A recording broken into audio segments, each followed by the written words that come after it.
What's really interesting, I'm going to talk about the myth of Wu Daozi, a Chinese artist, but what's really interesting is that my wife's just set the camera up for me to do this podcast and she started by clapping her hands like that, just to test the sound, to make sure the sound was running.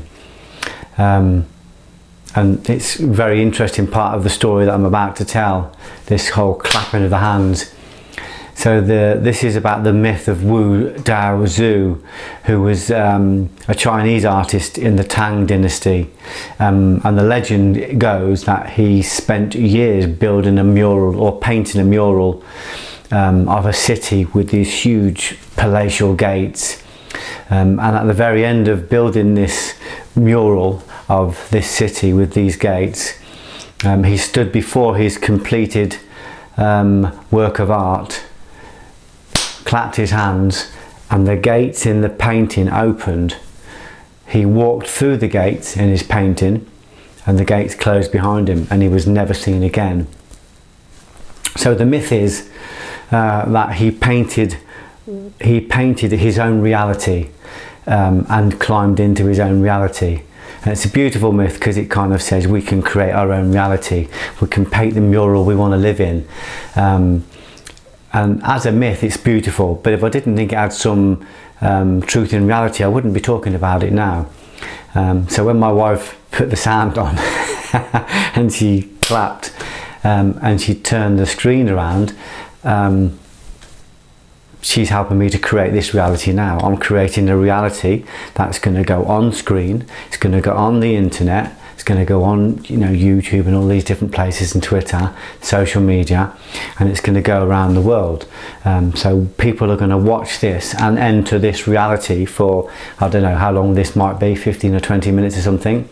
So for the 20 minutes they watch this, if it's absorbing and they surrender to it, they will create this reality of having this time with me. And then hopefully take that lesson and go out and say, okay, if reality is just fiction, if it's just a mural that we create with our imagination, and if we colour it with our imagination, what kind of reality do I want to live in? When I look back at my own life, I think, fucking hell, that's absolutely true. I really did paint the mural I wanted to paint with my imagination, using my sound, my talking, using my skills to create a reality. I remember sitting by a swimming pool in Florida. I'd gone over there with my friend Ian McCrainer and a team of fighters. We were fighting in the American National Karate Championships. And I was a terrible competitor, by the way. I was a good karate guy and a good martial artist, but I was never a very good point scorer. But we went over there, we created we raised money and we took a team of 12 people over to Florida to fight in the national championships, and we spent 2 weeks there. We created it, we rented a house for 12 people, had a swimming pool. It was a really wonderful thing. And my friend Ian McCrainer taught me how to do that. At the time I was a good martial artist, I was a doorman of some repute, I was finding truths, and Ian said, let's go to America, let's go and take a team to America. I remember thinking, yeah, that's a good idea, but that ain't going to happen. I just couldn't think that big. And then all of a sudden Ian showed me how to raise money, how to bring a team together. I mean, we created the whole thing. I think in the end we took teams there 3 times, once to Florida, and then I think twice to Chicago. I didn't go on the 3rd time, but I think the 3rd time Ian took something like 40 people. He raised the money to take 40 people. See, that's big thinking. And I love that. We created that reality by imagining it first and bringing all the details together. We imagined the essence of it. The essence of it was us in Florida with a team fighting in the national championships. Then we started to inquire about how to get into it, how much we needed to raise, how much the flights would cost, about renting a house, how we started to liaise with people in America. So we started to paint our mural by finding out details, and we started to put them in place. And then suddenly we were flying to America. we literally clapped our hands and stepped into that mural, stepped into that piece of art and created that. For 2 weeks we were living in this palatial house in Florida. That was one of my earliest lessons of creating a mural and climbing into it. It's very real. This myth of Wu Daozi might sound like it's just a myth and then it's just fantasy, but it's actually reality. And interestingly, when I'll go back to the door in a minute about talking about when I created that reality, but when we was in Florida, sitting around the pool, my wife had retired, she had gone into bed, into the bedroom, and she was, you know, she had an early night, and I was sat around the pool with all the lads talking about my book. I'm going to publish this book, watch my back. This is chapter 1, and this is what I'm going to say in chapter 2, and in chapter 3 I'm going to talk about that, and then chapter 4 I think I'll do that, and I started to talk about the book I wanted to publish. Now at the time I thought it was impossible to publish my own book. I thought it was impossible to be an author. But I realised sitting around that pool when I got excited and talking to my friends about this book, about a nightclub bouncer who becomes a doorman to overcome his fears. You know, I was just a factory kid. I was working in factories, sweeping floors, working on building sites, carrying hods, laying bricks, digging roads, you know, everything, a myriad different jobs. Who dreamed of being a writer, and I sat around the pool painting my mural. It was brilliant. It's only when I look back that I realise the myth of Wu Daozi is true. I did paint that mural, and I made it so real, so visceral, so three-dimensional, with all the emotions and with all the projections of, you know, of what I wanted to feel and how I wanted to be as an author. Can you imagine a working class kid like me being an author of a book, you know, but having a book written by me? The idea was just fantastical, but it was such a dream. So I sat and painted that mural with all the details. I mean, it wasn't just like I sat and talked about it. You know, I found out how do you contact publishers? How do you get in touch with agents? You know, what is the process of publishing a book? So you go into the bookshop and you just say, look, I'm interested in publishing a book. Who would you talk to? So they say, oh, why don't you read the Writers and Artists Yearbook? That's full of addresses and phone numbers and criteria for publishing a book. Everything you need to know about publishing a book is in the Writers and Artists Yearbook. So that's another part of my mural. I get the Writers and Artists Yearbook. I read up all of the different places, and I read what they want. This publisher says, this is how you present your work. This is how we like to see it. This is the kind of work we like to see. This is the kind of work we're looking for. Then this is how it needs to be presented. So they say it needs to be typed, double spaced, needs to be neat, needs to have a synopsis, you know, a little bit about who's written it and a little bit about the market you think it might work for. So that was part of my mural. So I got a star writer, typewriter, very old fashioned. This is before, you know, before the advent of being able to type on, you know, being able to kind of access computers, for me anyway. You know, I had no idea about accessing a computer at that time. It was all typewriters. So I got a star writer and I wrote all my handwritten, I'd got some of it typed already by a friend of mine, then I wrote some more on a typewriter, started to send it off. So I started to paint the mural by finding out the information. So I'm thinking, okay, in this new reality I would like to experience this, I'd like to experience this, I'd like to experience that. So I started to get information about those things, find out about those things. Suddenly I'm sending my book off to publishers and excitedly waiting for them to come back to me whether they'll like it or not like it. Some people said, you know, thank you for sending it, leave your number in the bin. Other people didn't reply at all. Some people just didn't read it. Sometimes you could tell it wasn't open. Some people read it and said they didn't like it, but we can't send it back unless you send us the post. So I'd have to send them stamps. So it was very exciting, always waiting for that, you know, for that letter through the mailbox. And eventually, of course, I did get it, and I did get published. And then when it was published, I stepped into that mural. That mural became a reality to me. The gates opened. I walked through the gates closed behind me. I was never seen again. That old Jeff, the Jeff who didn't believe it was possible, was gone. That reality was gone. I was in a new reality, and in that new reality I learned to paint new murals. Learned to paint, I wanted to be a playwright, I wanted to be a film writer, I wanted to win a BAFTA, I wanted to experience these things. I wanted to be a senior martial artist, I wanted to teach around the world, I wanted to live in London, I wanted all these things. I started to paint all those murals. I wanted to be in better shape. I was overweight. I wanted to be more secure in myself. I was very jealous and insecure because of historical abuse when I was a kid. So I started to look at what is it that you want to paint? What kind of mural do you want? What kind of life do you want? You paint it. It's not like, people say, let's go and find a job. You don't find a job, you create a job. Well, let's try and find a house to live in. You don't find a house to live in, you create a house to live in. Let's try and find good health. You don't find good health, you create good health. That's the mural you paint. Of course, in the early days, I used my imagination accidentally to paint all the wrong murals. I painted the murals of depression and anxiety and fear, and every day I climbed in through that gate and it closed behind me and I was never seen again. I was lost in the fog of depression or fear or anger. So I was continually painting very visceral, very three-dimensional realities, accidentally, completely accidentally. This is why it's so inspiring. I was accidentally, then I'd climb into it. Like the door, for instance. People think, you just got a job on the door, you became a doorman.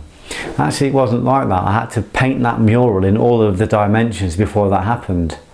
I had a fear of violence. I had a fear of violent confrontations. I was afraid of fear. I was afraid of adrenaline. I was afraid of my own emotions. I had no sovereignty over myself. So I decided that I was going to become a nightclub doorman to overcome that. So I went from working in factories and sweeping floors and working on building sites to becoming a nightclub doorman, and that world didn't exist to me. Obviously we'd all heard of bouncers and doormen, but that world didn't exist to me. I painted that reality.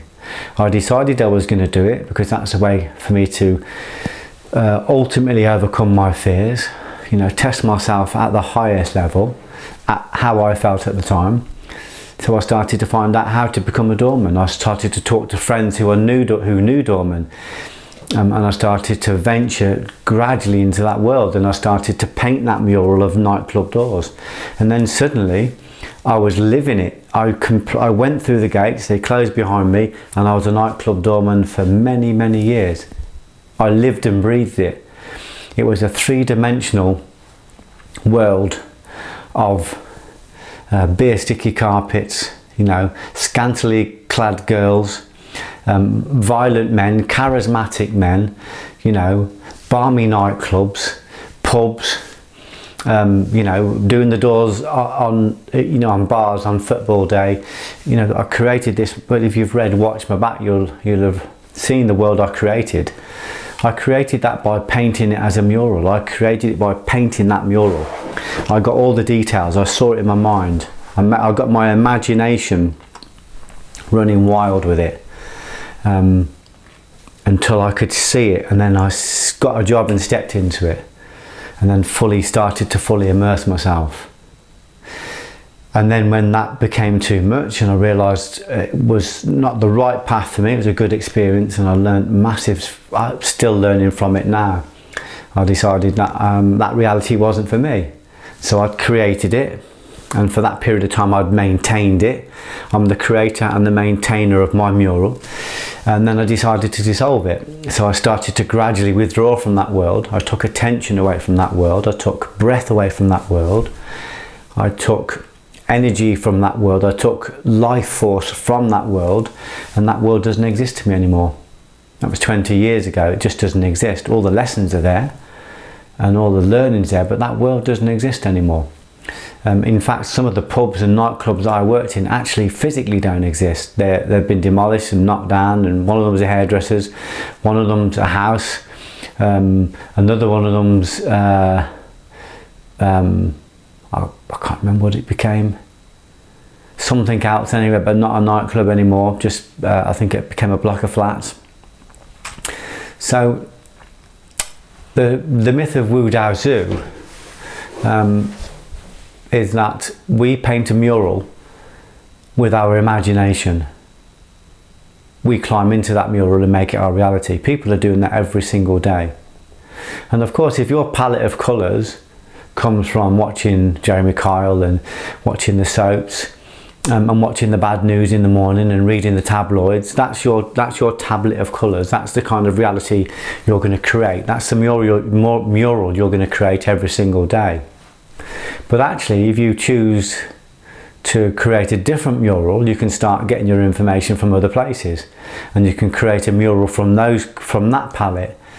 So in the early days, all of my stuff came from a belief that the world was dangerous, and that I needed to defend myself, and that was the reality I painted every day and climbed into, until I got so sick of it that I thought, I've got to get rid of this. And I just withdrew from it and created a new reality. We can do this whenever we want. It's not easy.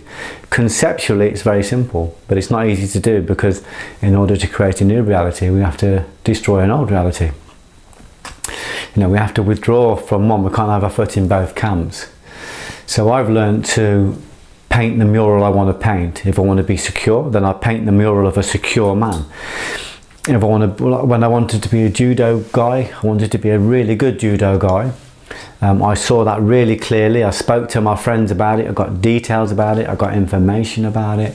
I took private lessons with Wayne Lakin for 2 years, and then suddenly at Neil Adams's full-time judo class, training with Olympians every single day.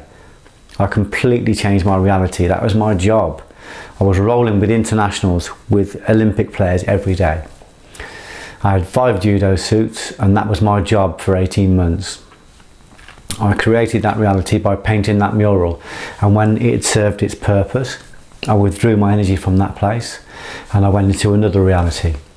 And that judo club doesn't even exist anymore. Neil's still about and the lads are still around, but that club is no longer there. That opportunity, I would say that I created the opportunity. I didn't find the opportunity, I created it. I painted that mural. So it's looking at your life and thinking, is this where I want to be? Is this what I want to do? Is this how I want to live? Because at some level, that's what we are all choosing. Even if it's just that we're not choosing better or choosing differently. And then start looking and thinking, okay, what do I want to live? What changes do I have to make to dissolve this reality to create a new reality? And then you bring that palette together. You know, whether that's taking mentoring or going to classes or reading books, to bring your palette of colours together. And then you paint this mural that you want to live in, and then you step into it. So it's got the girl of your dreams, the boy of your dreams, it's got the house you want to live in, it's got the car you like to drive, it's got the freedom that you're searching for. You paint that reality, and you paint it according to your spec, according to your specification, not according to other people. I'm working with people all the time who are doing this. They're creating their own reality. So the myth of Wu Daozi is not a myth to me. It's reality. It's how I live. You know, I've got proof. I am the proof. You know, I'm living it. I'm doing it. It's not been easy. Letting go of some of the old realities, challenging some of the old beliefs has been very difficult, because those beliefs were attached to people that I love, and not all of them were happy about me moving on and leaving. Well, obviously the option is for them to come with you into this new reality, but they don't always choose to. And sometimes when you choose a new reality, and it's difficult for people, they don't just fall away, they fall away attacking, they judge, you know, and they criticise. And obviously that's about them, but that's probably why most people don't create a new mural, because you start painting a new one and people will go, who do you think you are? What are you doing that for? What's wrong with the reality you're in? What's wrong with this job? Your friend's not good enough for you suddenly. And you just say, well, that's not actually how I feel. I just want to create a new reality. I just want to create a new mural, a better mural, something that's more fulfilling, something that allows me to use my talents, something that allows me to invest my soul. And that's about finding out exactly where you want to be, exactly what you want to do, and then start to bring the mural together. And you'll know whether it's the right direction for you, because as you start to build the mural, you'll get a closer and closer look at that reality, and you'll be able to see whether it's right for you or not. You might get a little bit further down the line and think that actually it's not exactly what I wanted, I think I'll try something else. There's an infinite amount of realities that you can create. There's as many realities as there are people. So why not paint a mural that honours you, honours your life, honours your essence, honours your unique talents. The talents, if you look up in the Bible, the parable of the talents, I believe it's just talking about the soul, the talents of the soul. We have this soul incarnated in this body, and in order for the soul to grow, we have to give the soul away. We have to sacrifice the soul, and as we sacrifice the soul and give it away, we expand and grow. So it's about investing your talents in the right place, and trying to figure out, each of us trying to figure out what that is, what your dharma is. So coming back to the centre of that, it's about this whole thing of paint the mural you want to live in. Don't paint a shithole. Don't take the same information every single day, paint a shithole and say, oh, what a shithole this place is. You fucking painted it. I painted it. Other people painted their realities and they stay in it. Most people just don't know they're painting it. They're making the same realities every day, forgetting they've made it, and then saying, isn't reality terrible? They're painting murals with monsters in, then they're forgetting they've painted it, and then they're saying, isn't the world full of monsters? That's what I did. I painted the reality of a doorman, and I said to my wife, isn't the world violent? It's full of violence. Everywhere I go there's violence. And she said, there's one common denominator, Jeff, and that's you. You are in every aspect of that reality. You are the one that's painting it. Paint something better.